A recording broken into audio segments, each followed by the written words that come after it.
Hi, weirdos. You are listening to, or maybe watching, Keep It Weird, the podcast for all things eerie, mysterious, alien, scientific, mind-blowing, and everything in between. Each week, we sit down together from across the country and we talk about something weird. This week, we have a powerhouse episode with two very different but beautifully bizarre stories to share. We got one very mysterious WTF is happening here story and one wow, science is incredible and I can't believe humans made this type of story, which just feels like the magical combination that makes this podcast what it is and makes our hearts so very happy. I hope all of you weirdos feel the joy right there with us as we take this wild ride together. Let's hit it. My name is Lauren and this is my lovely co-host Ashley. Hi, weirdos. Hello, hello. And we're get drinking beverages. Somebody commented, which is like both offensive and fun at the same time. Lauren should drink tequila every episode because the one where I was a little drunk on tequila, I was like on fire. Honestly, when we do drink, we are very fun. So we are very fun. Listen. If we could quit our day jobs and just do this for a living, we would be drunk every week. Okay? True. So that's another plug for the Patreon. That's another plug for the Patreon. Patreon.com/keepitweirdpodcast. If you want us to drink more tequila on the show, you know what to do. You know what buttons to press. Do it for us. We could really ruin our lives. This could send us down a bad path. That's not the way to go about it. This could send us down a really wicked path, but... No, I feel like most episodes we are not drinking because we have a lot of stuff to get through, but let us every once in a while have a tipsy time. Tipsy Tuesday. Tipsy Tuesday. You know what? Maybe that'll be one of our little Christmas specials. We like to try and do something special around Christmas time. Unfortunately, Lauren is not going to be in Illinois this year for Christmas, so we're not going to be able to do a paranormal investigation. Stupid. But again, if you join our Patreon and we can save up money, maybe we can take a special trip somewhere. I don't know. Just saying. Patreon.com/keepitweirdpodcast. Also, this episode is coming out either slightly before or just after Thanksgiving. So happy Turkey Day. Happy Turkey Day, everyone, to anyone who celebrates. Yeah.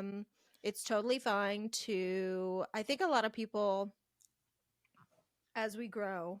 A lot of Gen Z, Gen X people, millennials, as we grow, we have like conflicted feelings about the holiday of Thanksgiving. 100%. But I have never, not one time, my entire life, celebrated a Thanksgiving and thought about the goddamn pilgrims. No. Not once. Not once. It's just an excuse to get together with my family. Yeah. And drink and eat. And drink and eat. And it's a time, I will say the one positive that can come out of it is if you are jotting down things that you're grateful for, everybody always has to go around, say what they're grateful for, and it kind of makes you stop and reflect on things that are going on in life, especially when it feels like everything is going so downhill, to stop and be like, but wait, here are things that I am very thankful for, and we are healthy and happy and whatnot. So I like it for that. But it is okay to hate this holiday, feel conflicted about this holiday, and also I'm very sorry if you have complicated families who it's like not fun to go see. Seriously, I feel for you guys out there who, like, here's the thing, I don't have a complicated family, and even I am like, God, fuck. Yeah, it can still be stressful. Like, okay, Christmas without the gifts. That's what it is. It's Christmas without the gifts. Yes, that is a great way to put it. Oy, so. Which is nothing. Because it's just nothing. It's just sitting with your family and staring at them. Just sitting around with your family, watching Bloods with my dad for hours. Or the same episode of Mike and Molly I've seen 40 times. Stop. I love my father. I love him so much. But every single time I visit home, and I live pretty close now, so I visit quite a bit. He's always like, have you seen this show? And I'm like, oh, you mean fucking King of Queens that you've been making me watch since I was 16 years old? Yeah, I've seen King of Queens. Yeah, it's back. It's the same. Goodness. Anyways. Gracious. Hey, guys. Hey, I hope you made it through Thanksgiving. Yes. If you have any fun Thanksgiving horror stories, write us at keepitweirpodcast@gmail.com. Not for anything podcast related, just because we like stories. We all want to be in this together. Let's do it. Okay, but that aside, let's get weird. Going to jump into our first segment, which is Buckle Up, Kiddos. Seatbelts, everyone! Please let this be a normal field trip. We're hopping in the magic school bus with that brilliant and zany science teacher, Miss Frizzle.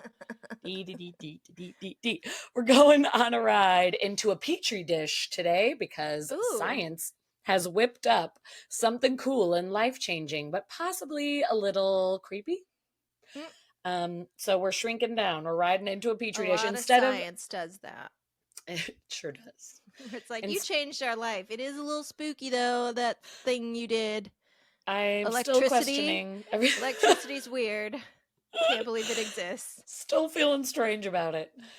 Usually we're riding into someone's like throat or butthole in the magic school bus. It's nice to stay out of the petri body. Dish. It's out of the body into a petri dish. But I do have to say, trigger warning, there will be brief mention of miscarriage and infertility in this. That is not the main focus, but there is talk of it. And also, this science in general is still in its early stages, so there will be understandable controversy around it, but the science is fascinating, very cool, and I think it's going to be very useful to people one day. Awesome. But here we go. So, after a decade of very intense research, multiple teams from around the world being on this specific topic, scientists have created synthetic human embryos using stem cells in a groundbreaking, life-changing advance that does not require eggs or sperm. So, no sexy time needed, but an almost identical to human embryo can be formed. Sounds like magic. What's going on?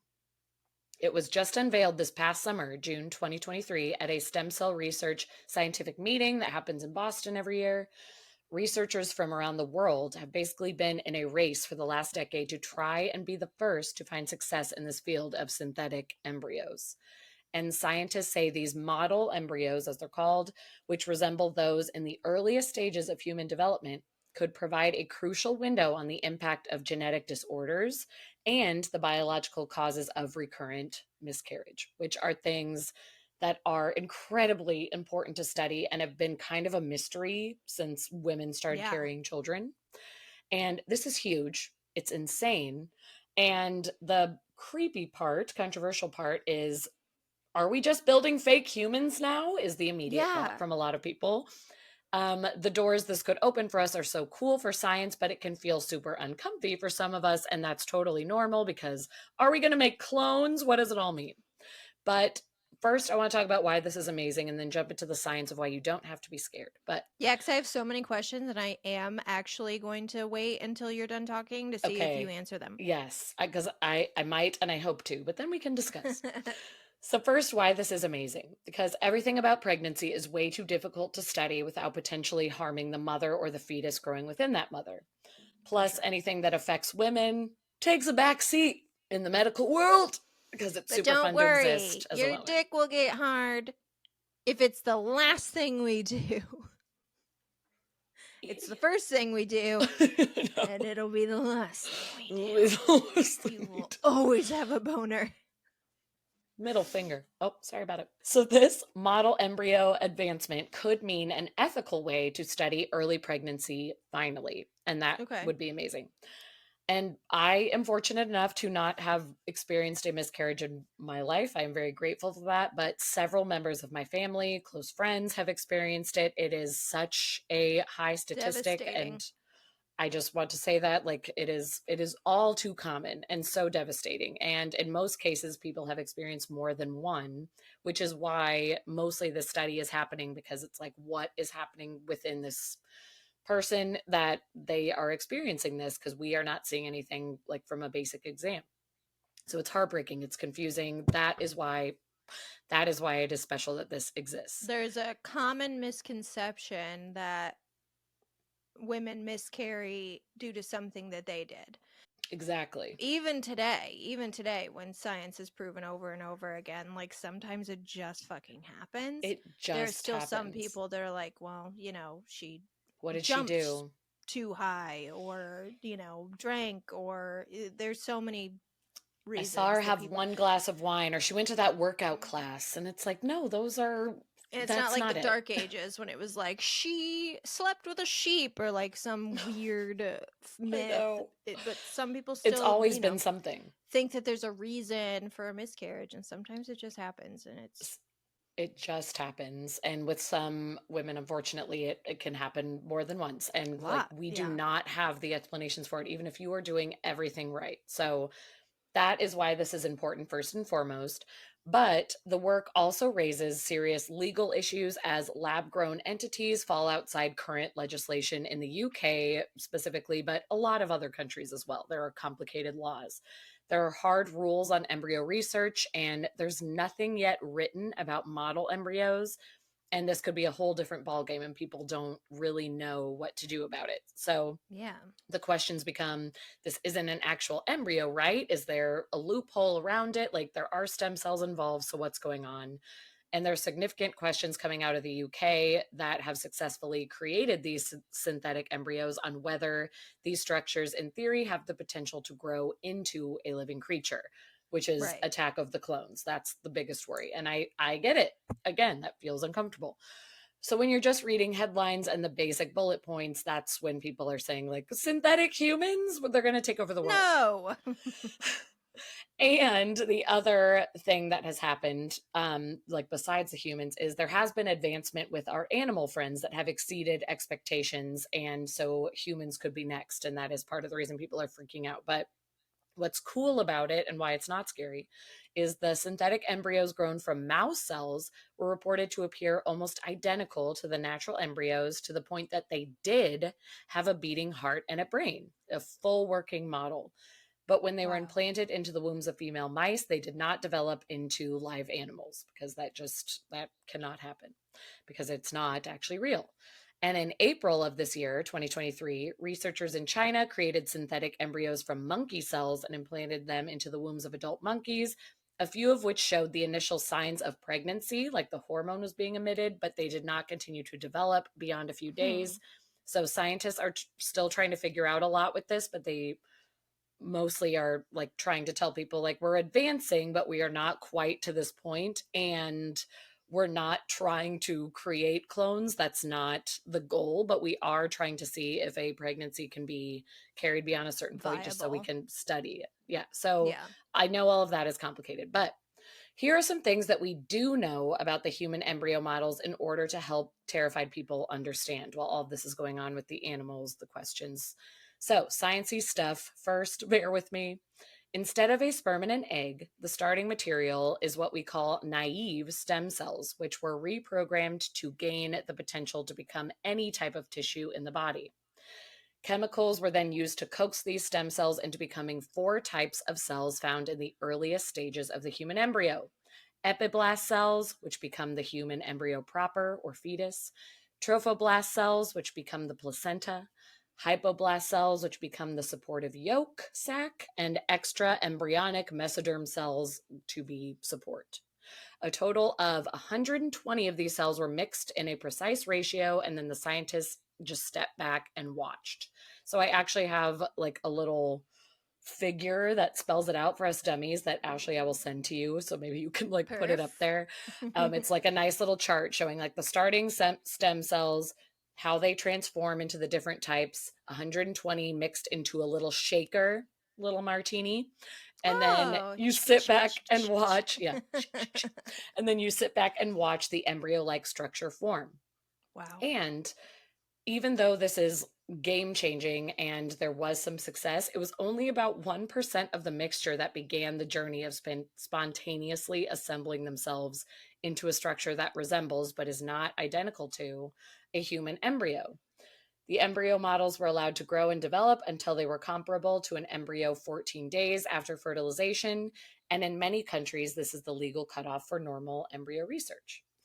So this is very cool that this actually happened with human cells for the first time just this year, but the current 99% failure rate would need to be improved for any actual study to happen on it. So there's a lot of work to be done, but this was the first time that it made it 14 days. Nice. And I think it could potentially make it beyond, but again, there are some laws in place and there are lots of ethical things going on of people being like, okay, what will this actually mean? And all of that does need to be figured out, of course, especially when they were, putting it into a monkey's womb over there. It's like, okay, if this is your goal, tell us more.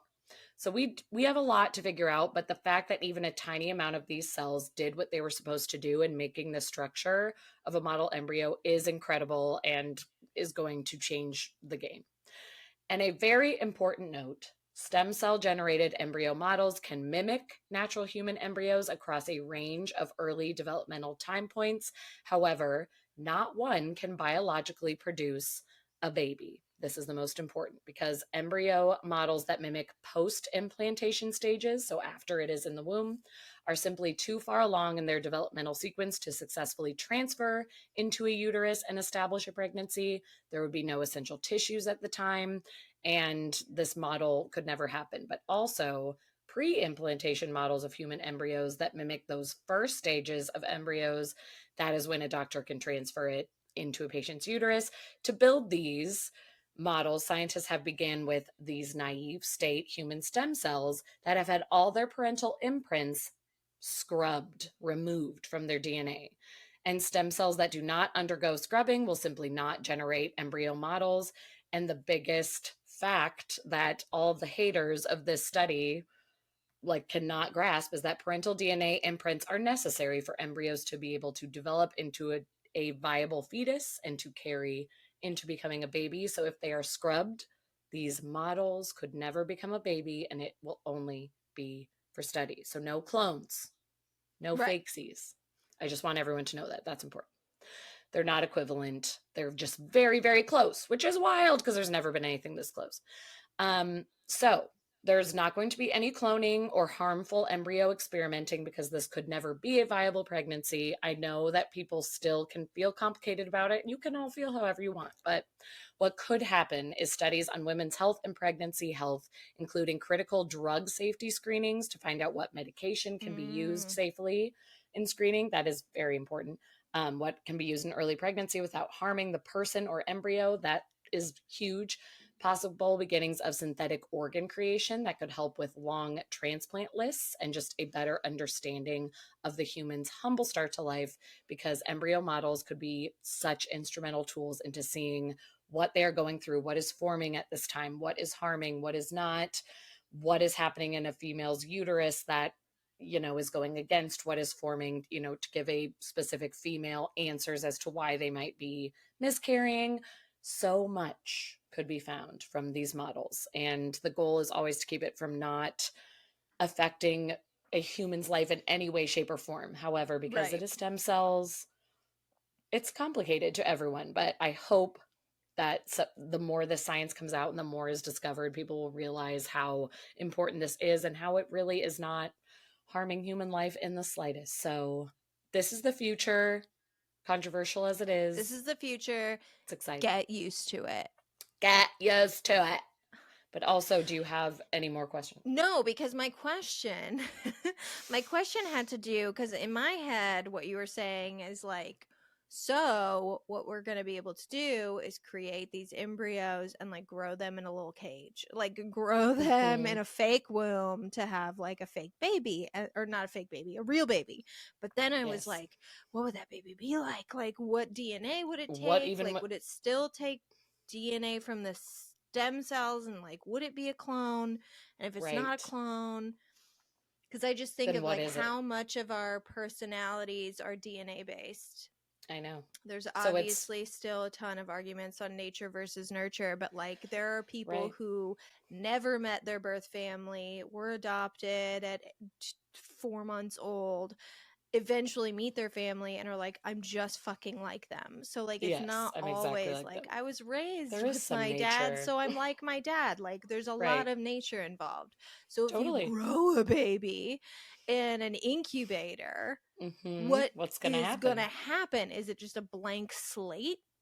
Like right. no generational trauma? What a dream. Like what is happening? When we all what wish. are we creating? Yes. But that's I not think the what's happening. scrubbing of the DNA is important, which is why I was like, important note.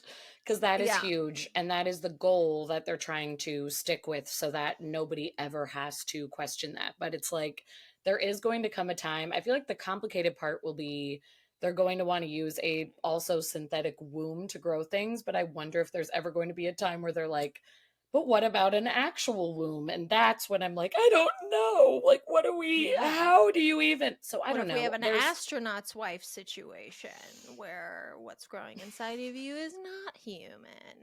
Remember Astronaut's Wife with Johnny Depp? My God. Charlize Theron. That could have been a really good movie. I think it flopped, but. It totally flopped, but now you look back being like, well, maybe this is what's happening. Were we too hard on... Were we too hard on this? Is this what the world is coming to? But yeah, there's still lots of questions. It's just crazy that after years of testing this on animals and thinking like, I don't know if we'll ever get there with humans. It's wild that they were like, oh my gosh, it's happening. And like a 14-day cycle happened, which is wild. So it's cool science that's coming out. And I just...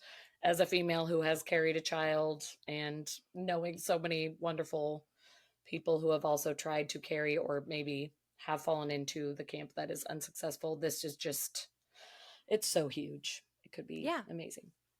Who knows how many leaps and bounds we will go with this technology. Very cool. And also, I'm very glad we're not making clones because I just can't.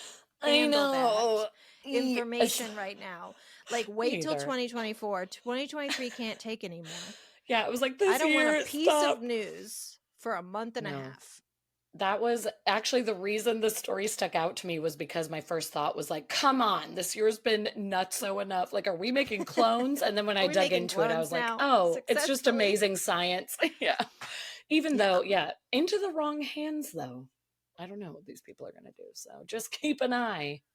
Who knows? This is really exciting. My segment today is a classic, but one I haven't done before. So, where in the world is Keep It Weird going? Oh, yeah.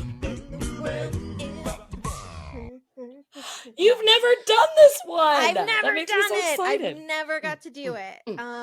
Where in the world is Keep It Weird going? Today, we're going to Arizona. Womp womp. Could have been so exciting. Aruba, Jamaica. Ooh, I wanna take her to Bermuda, Jamaica. Phoenix, Arizona. Yep, that's part of the song. I know it's not Phoenix, but I had to throw it in. Rainbow, Arizona. Rainbow Valley. That's where it is. Rainbow Valley. Oh, I don't know about it. Arizona. United States. Don't know the zip code. So, most people have heard of Skinwalker Ranch. Oh, at least forgot that's what this was. Most people who are listening to my voice right now. Maybe not most people on Earth, but weirdos. Have you heard of Stardust Ranch? No, but I need to know immediately. I think we should bring back our old episode closings where we ask ourselves, what did we learn this week? Because the answer today would be never, under any circumstances, buy a ranch. Gosh, oh, you want horses? Grow up. Don't grow up. What are you, Lisa Vanderpump? You don't get a horse. Don't you buy don't get a ranch. To have a mini horse. Don't buy a ranch.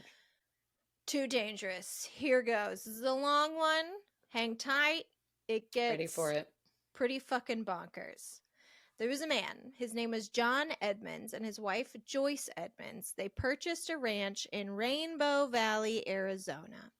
They lived there for 20 years, but they didn't get to enjoy a single one of them because immediately they found out why the ranch was so affordable and why the last owners left literally all of their belongings in the house and left. I mean, that should be a red flag when you're buying a place. Seriously. First off, I will say John was a social worker. He ran an in-home therapist business, and Joyce worked in mental health as well, but she also worked for the FBI for several years. And I don't have any additional information on that, but just to say these were normal to above normal people. Like they weren't into woo-woo stuff, and they weren't crazy. Normies. They weren't total dummies. Normies. Yeah, total and normies. they weren't dumb. Mm-hmm. That's important. John Edmond admitted right away that his wife Joyce told him not to buy this place. She said it was creepy and she didn't like it. And John was basically like, I mean, he said, like, I should have listened to her, but I didn't. I was being stubborn. And I said to her, listen, it's a secluded piece of property. Of course it's creepy. It's Arizona. Of course it's creepy. Like, what do you want? What do you want? Like, and he bought it anyway. Oh, the ranch included a 5-bedroom home with an in-ground pool, a guest house, 10 acres of land, and 2 horse corrals, which was perfect because the reason they bought it is they planned on opening up a horse sanctuary where they would take in sick or injured or old horsies that, you know, needed extra care, just needed a nice place to live out the rest of their lives. Sweet innocent babies. Oh, yeah. So again, he bought the ranch, even though his wife hated it. Doing it for the right reasons. And they moved in on June 1st, 1996.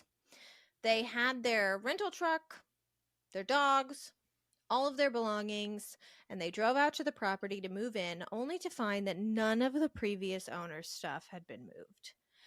All of their stuff was still there. So he called the realtor and basically was like, hey, I think there's been a misunderstanding. We're out here trying to move in with all of our stuff, but the house is still full of stuff. What are we supposed to do?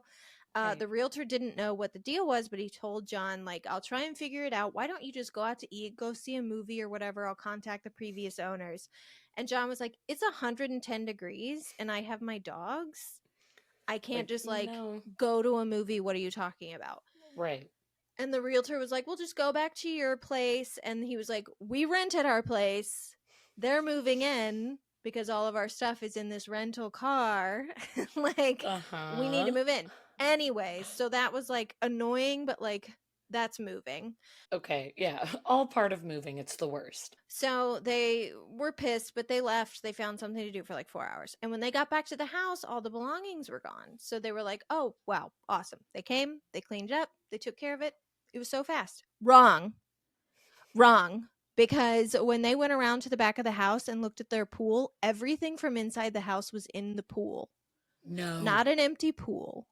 No. It was appliances, filled with clothes, all the things. Furniture. All of the stuff from this house was in a pool full of water, a lit up, beautiful in-ground pool, and all of the belongings were in the fucking pool. Who did it? They don't know still to this day. So he calls the realtor and he's like, hey, what? And the realtor immediately was like, hey, I can't get a hold of the previous owners. Keep what you want. If they don't come get the stuff, that's on them. And he was like, it's in my pool. And the realtor, you gotta come. Like, didn't know what he was talking. Like, the realtor, according to the realtor, he couldn't get a hold of the people. So the realtor was under the impression of like, I can't get a hold of them to come get their stuff. So no one knows who came to the house, took everything out and threw it in the pool. I'm sorry. What? Because that is a huge job. So it's also like, who, like, somebody has to know something. Like, how did nobody catch this? Okay, it's fine. So John was annoyed, but again, over the next few days, dug every item out of the pool and disposed of it. A couple days later, the couple were setting up their new house. They were arranging all their stuff, and John was putting stuff away in the kitchen, and he saw a man on their property.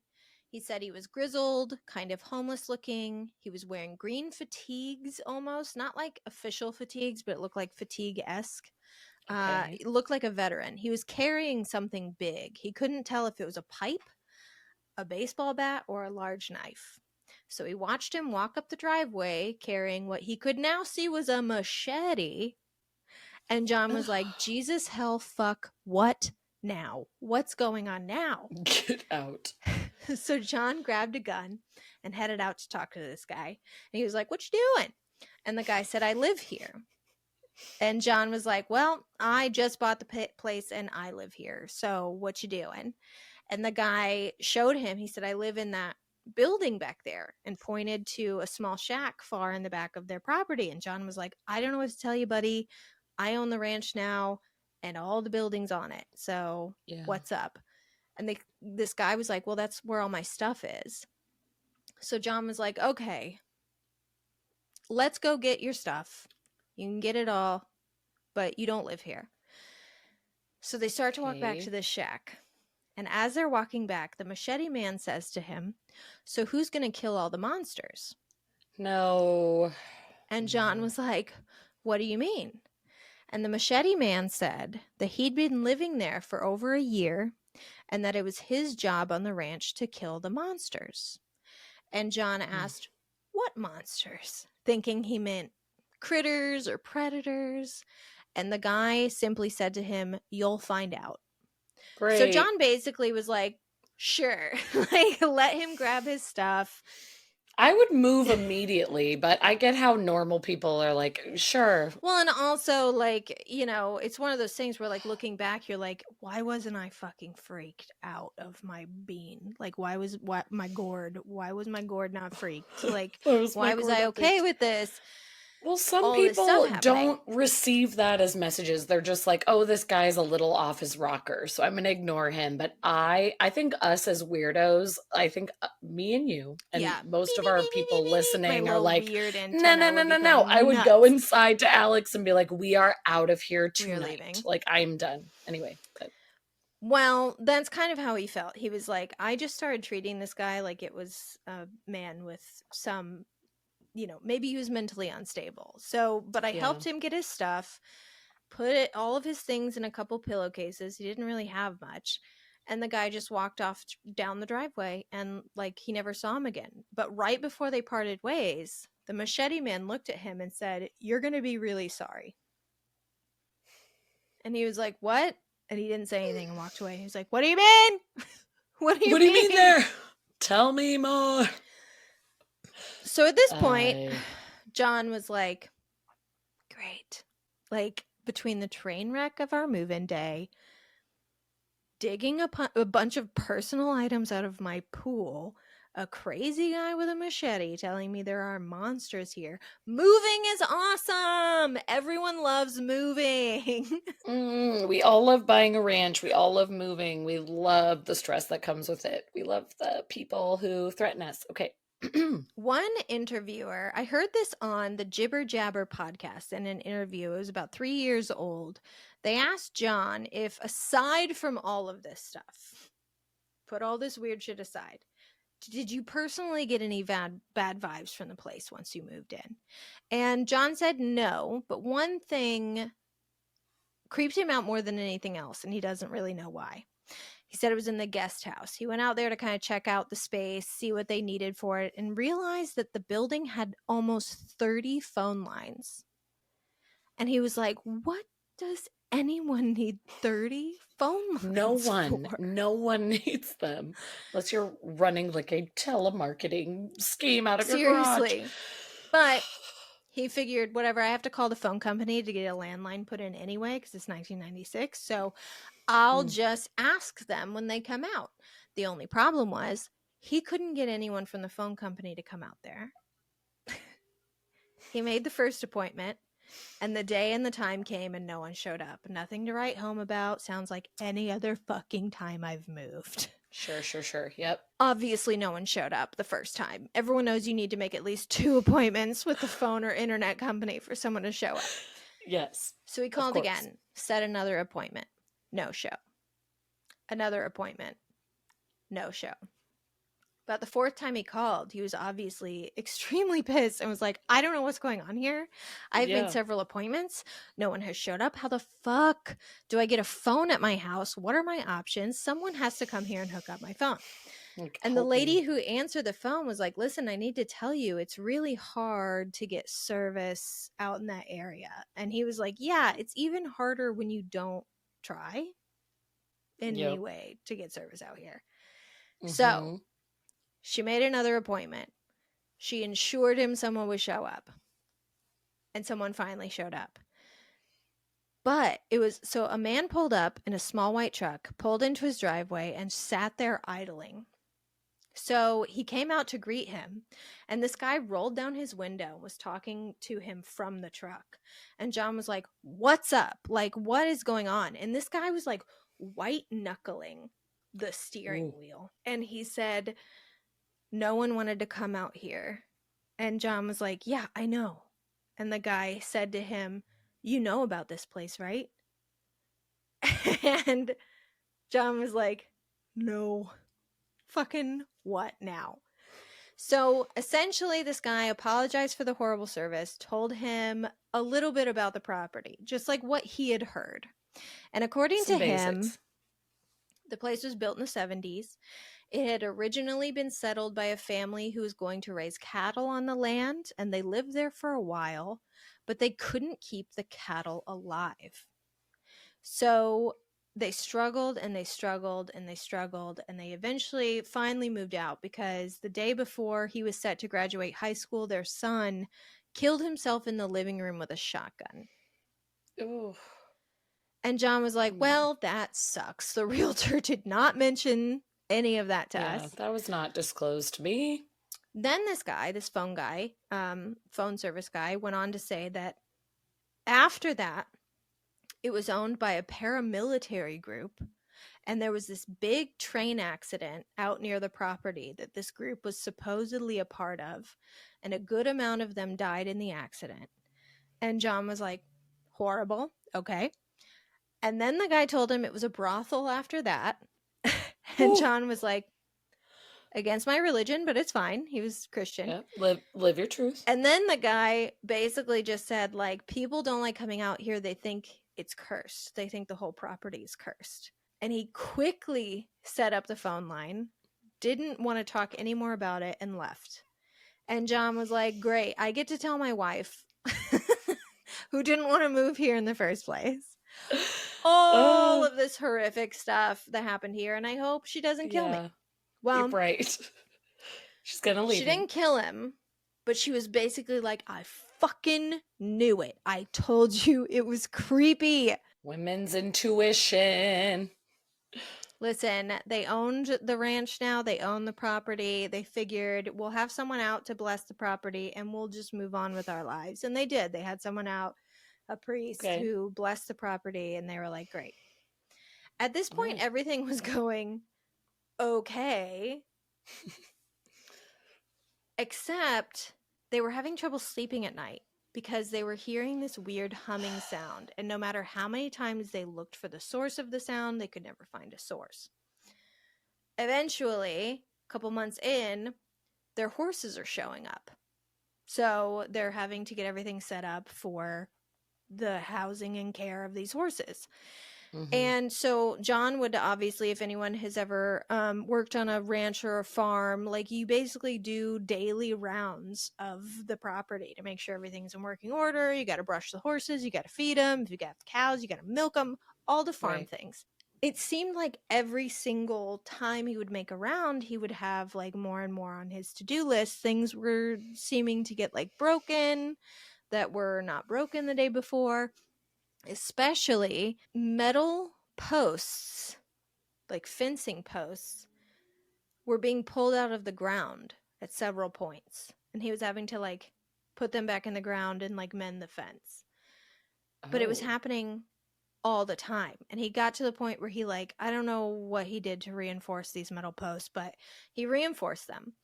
And then he went on his rounds after reinforcing them like a day or two later, and he had found not only were some of them pulled from the ground, some of them were bent and twisted. So then he was having to like repair broken parts of the fence on his property. No, don't like it. Okay. And this became a weekly occurrence. One day, the first horse that died So, trigger warning, horses and dogs are going to die. The first horse that died, he found a horse choked to death by an iron post, which had somehow been twisted and wrapped around the horse's neck. Oh my God. Okay. That's awful. And at this point, he was like, someone's fucking with us. He immediately thought it was I would, yeah, I would be like, yeah, I would, as much as I believe in the paranormal, I would be like, oh, this feels like so deliberate and like somebody came over and did this. That's very scary. Someone's fucking with us. Someone's fucking with our property. Yeah. Well, when he told his wife about the horse and the pet and the he hadn't even told her about the posts getting pulled up. He was like, I'm not going to worry her. She's been through enough. I moved her out here. She didn't want to come. Yeah. But yep. Obviously he had to tell her when a horse was dead. So he told her about it and she started crying hysterically. And she told him that she had been seeing shadowy figures in and around their house at night. So John, again, did not think anything supernatural was happening. He thought someone was fucking with them and coming on their property at night and like terrifying his wife. Jeez. And this, was too far. He didn't think they were dealing with anything non-human until one night he was laying in his bed, unable to sleep, next to his wife, Joyce, and he saw a silhouette of a man in the room walking over to his wife's side of the bed. And the figure started to reach towards her. And that's when he noticed two other figures in the room, closer to like the window of them. So John, still pretending to be asleep, reached his hand down and grabbed an aluminum baseball bat that he was keeping by the bed after he heard that people were fucking around his property. Ran around the bed, swung at the figure, and apparently he said there was a high-pitched shriek that seemed to come from all around him at once. He swung this bat fully. It hit nothing. The figure was gone. They called the police. What? What was it? They called the police. The police came out, found no evidence that anyone had been on their property, broken into their house, no footprints, no nothing. After this, the shadow figures started appearing on a weekly basis. And fuck that. Not only did they get like really good looks at them, they said they were around 4 feet tall. They were usually seen in threes, in groups of 3. Yeah, little short things. So little tiny guys? Mm-hmm. Usually in groups of 3. And also, they were accompanied by extreme cold, like a temperature drop. And they had actually at times come in like physical contact with them, and they said that they were deathly cold. They were freezing to the touch, but like not physical. So wait, okay, so they couldn't touch them, but they could feel cold, and then not like they did like a whoop-de-woo. It was just like dust, air. Okay, like full figured apparitions almost. Okay, all right.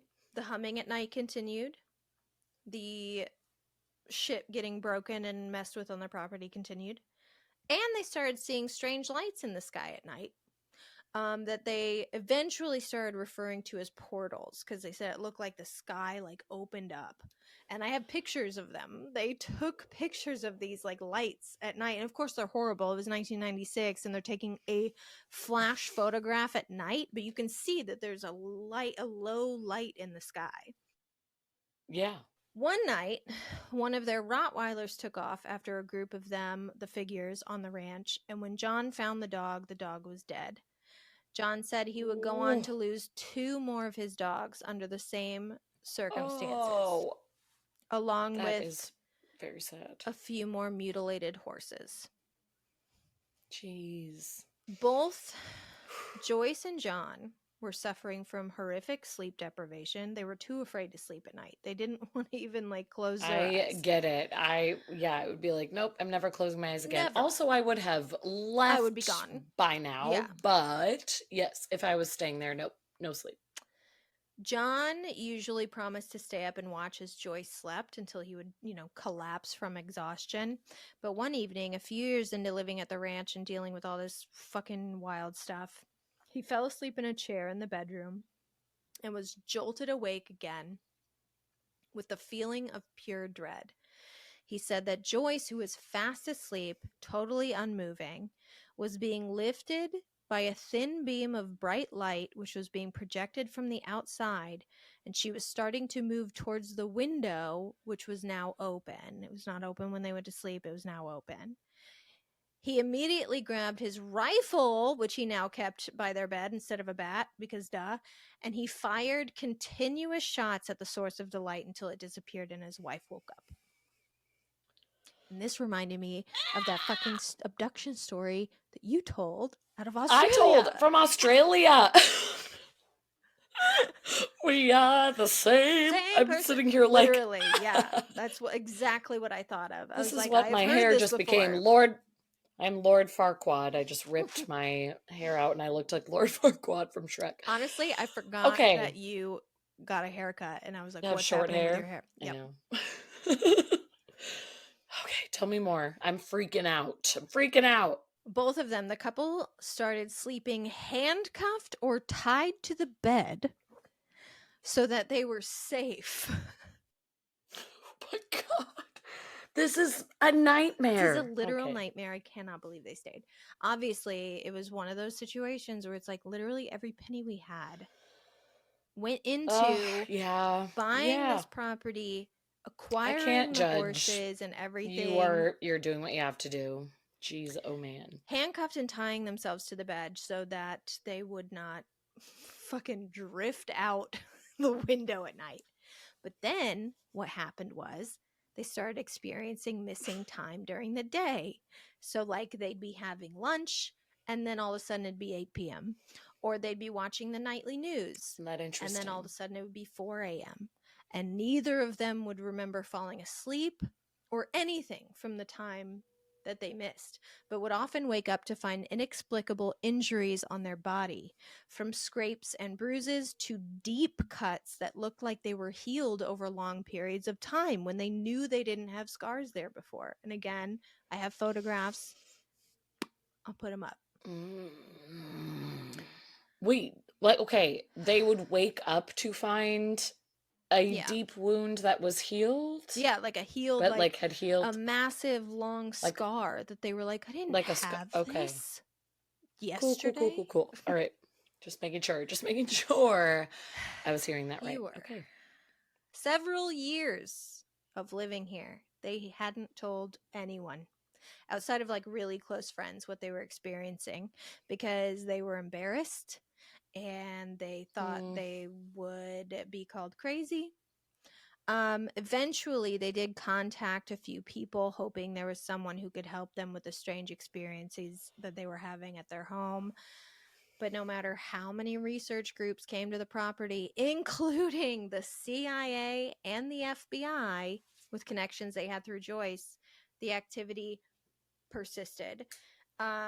Eventually, this was like much later, Joyce was getting really sick and would have skin rashes. And they had been in contact with a lot of like people who dealt with like UFOs and stuff. And they had suggested that it could be radiation poisoning. And they decided, after this was 20 years of this, they were done. They had to leave. Like, they were afraid they were going to fucking die if they 20 years. 20 years. Wow. They sold the ranch in 2016. They moved away. They had it on the market for $1 million. Someone paid $5 million for it. And there's no information on who bought it or why. Because it was an alien named Yeah, or like the CIA or FBI or some fucking secret government. Good old Johnny bought it. But I did see recently on Zillow, the house and property was sold again on April 14th, 2023. So this year for $684,833 exactly. So like obviously cheap comparatively. And you know, whoever bought it after them ended up selling it too. But it was only weird. It was only after they moved out they started really talking to people publicly about the details of their experiences. And some very wild claims came out of it. Like, John said that he killed at least 18 of these things on his property. Like, the by monsters. shooting them, beating them to death, stabbing them. He started carrying a big machete, just like Machete Man. I was going to say, let's look back to the man who was like, you're going to be killing the monsters. You're going to regret That's why buying this place. I killed the monsters here. Okay. But he Praise said, God. according to John, every time he would kill one of them, they would disappear. So in 2013, John sent samples. This was 3 years before they moved out. John sent samples of tissues and fluids that he had acquired on the property to a biologist. The biologist was unable to tell him what the substances were, but assured him that they were not human, and that some of the fluid contained a high concentration of a substance that resembled, but was not, chlorophyll. But the biologist's lab burned down, not only taking the biologist's life, but also the only samples John had of the strange fluids he's found on his ranch. And that all seemed super sus to me, obviously. Yes. So I was like, research, what? Because all the articles I was reading referred to this biologist as William, and that was it. And I was like, okay, someone has to say his name. But I found him. It was actually a biophysicist named William C. Levengood. Okay. His lab did burn down. Jesus. But I don't think that's how he died, or maybe he did. All I can find is he died at age 88 in 2013. So he could have died in the lab. I couldn't figure out how the man actually died, but he did die a year after the samples got sent. Yeah. But this man, just a little tidbit on him, he authored over 50 peer-reviewed papers in scientific journals. All these papers involved chemical physics, bioelectrochemistry, bioenergetics, geophysical research, applied physics, experimental biology, and he was a major researcher involved with the study of crop circles. Oh, what a dream. What a fucking dream. Mm-hmm. And I have to tell you this is another little tidbit I found out about this man. So I'm going to include the link in the description of this video. But one of their research papers was called Laboratory Replication of Crop Circle Plant Changes, in which they had recreated something successfully that took place by accident. So one time, Levengood had forgot to dispose of a box of leftover crop circle samples for like 2 weeks. And these samples had been deprived of water and light for 10 to 14 days. And they were not only alive, they were thriving. All of the controls in the experiment died, except for the samples taken from the crop circle, which were actually growing. Interesting. God, so that's the fucking guy that had these samples. His lab did burn down. That was not a lie. And he died the next year. Convenient. Okay. So in my research, I also found that a former resident had come forward, a woman named Gina Irons, whose family lived on the ranch in the early 70s. Gina said when her family moved in, it was just the house, that they were the ones who built the shop, the barns, the fences, they put in the swimming pool, they added on to the main house, etc. Before they got there, it was just the little like structure of the main house. She said she did not remember the name of the couple who lived there before them, but she knows they left town after moving out, left half of their belongings in the house, and didn't even take their own dog.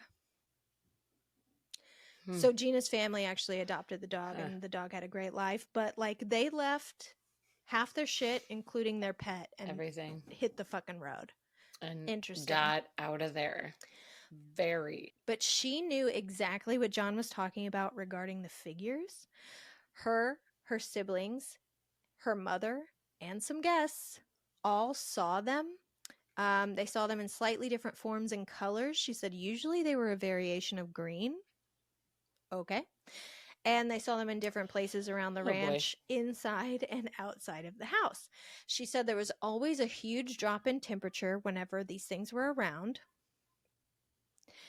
And no, Lord.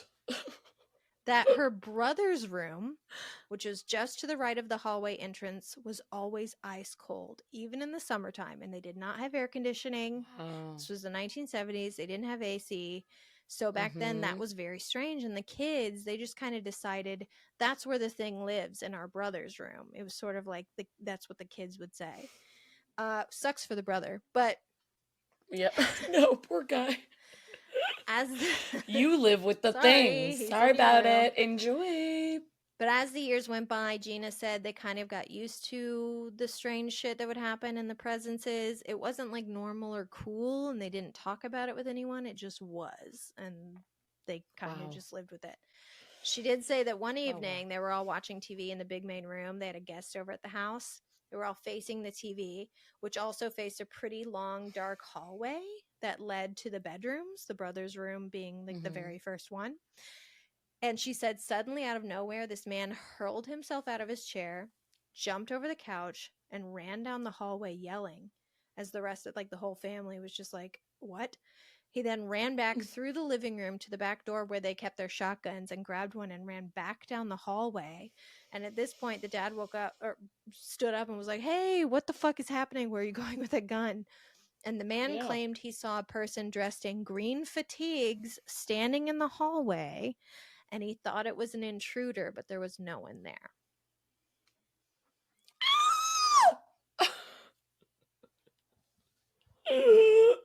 Ashley. What the fuck is happening here?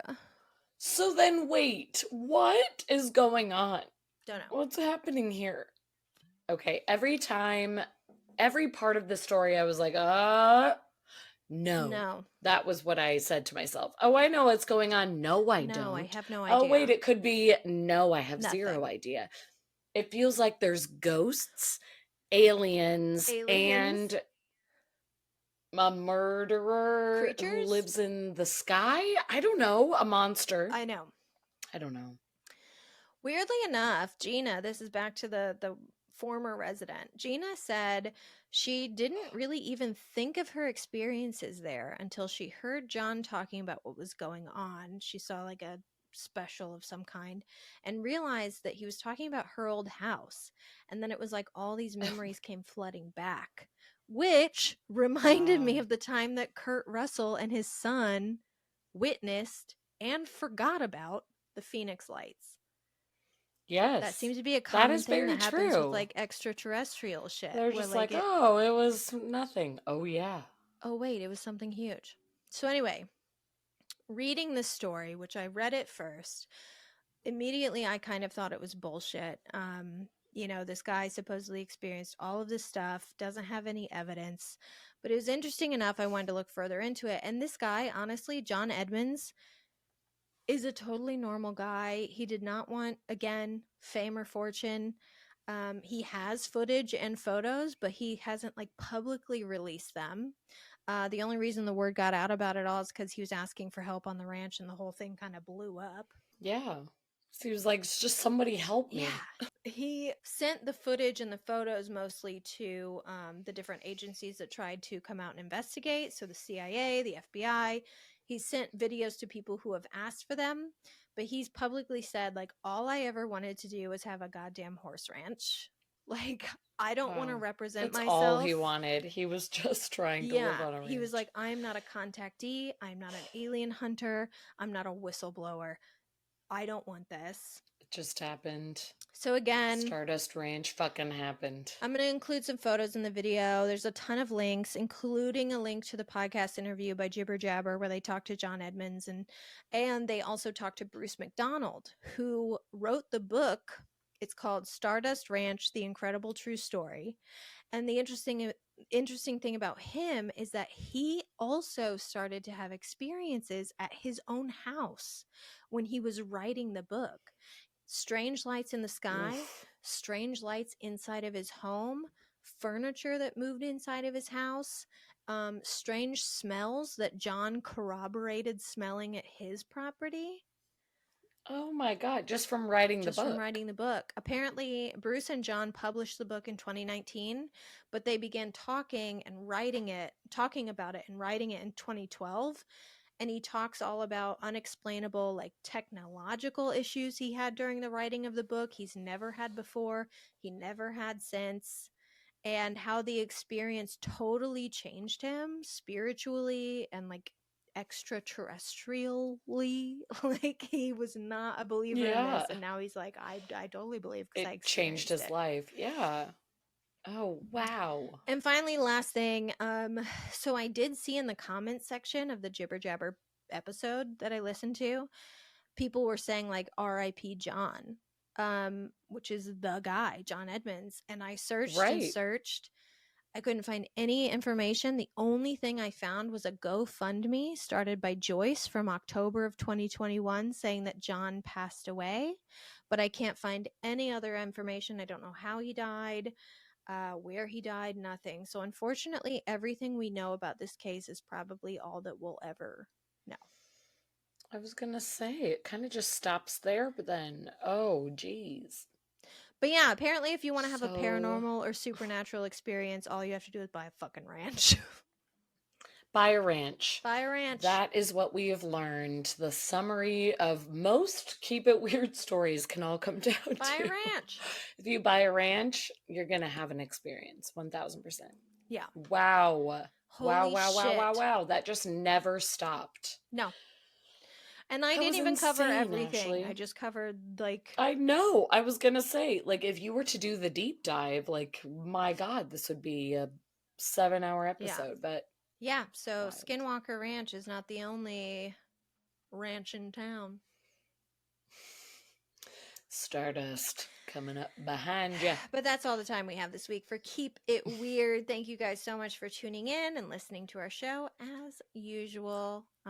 We love you very much. Consider donating again to our Patreon, www.patreon.com/keepitweirdpodcast. Little goes a long way. You can donate $1, $5, $10, or a special $50 donation, which allows you to sponsor an entire segment on our show. That's a pretty sweet deal. We've had a couple of people, Addie and Mel. Is that it? Mm-hmm. Addie and Mel? Yeah, so far. Guys, we've got more. We've got so many more sponsored segments to buy. To make up. You get to pick what the segment is. I know. I was going to say that's the best part. Like, oh, I wish they would do this on the show. $50. And you get bonus episodes. Mm-hmm. Shout out on the pod. Anyways, consider doing that. Follow us on social media at Keep It Weirdcast on all platforms to stay up to date with what we're doing on the show. And buy yourself some merch. We have some really great hoodies, and it is wintertime, and maybe you want some Keep It Weird merch for Christmas. Maybe someone's asking you, like, tell me what you want. And you're like, I don't know. www.keepitweirdpodcast.com/merch. Get yourself something nice for Christmas. Yes. For the Christmas holidays. Let's close the show. Christmas. Let's close the show by doing some bibliomancy. Should we ask? Let's do it. About Stardust Ranch?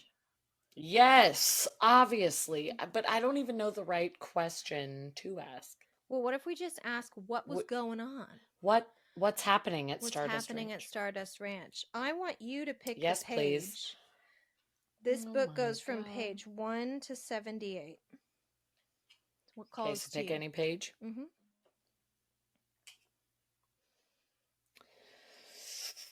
48. This is the tarot card Justice, and it reads, balancing thinking and doing, you sample the life of doing what's right. Faced with tough decisions, you weigh out how it should be and how it simply is.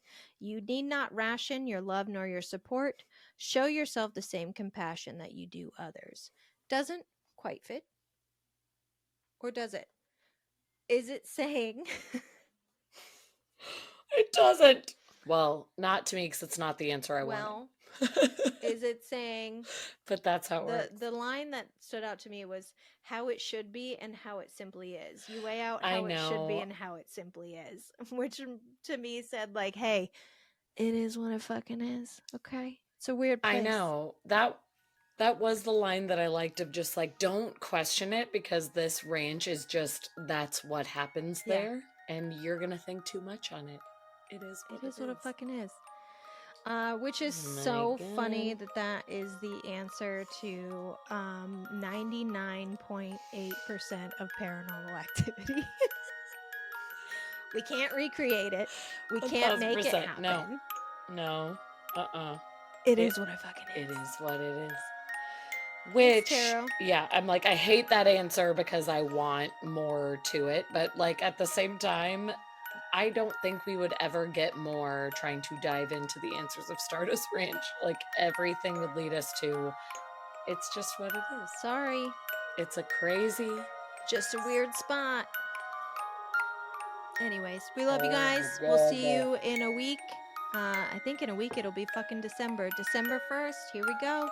One more month. We can do it. Let's do it. We can do it. We can do it. We can do Make it through the year. Make it through 2023. Love you, weirdos. Love you, keep it weird.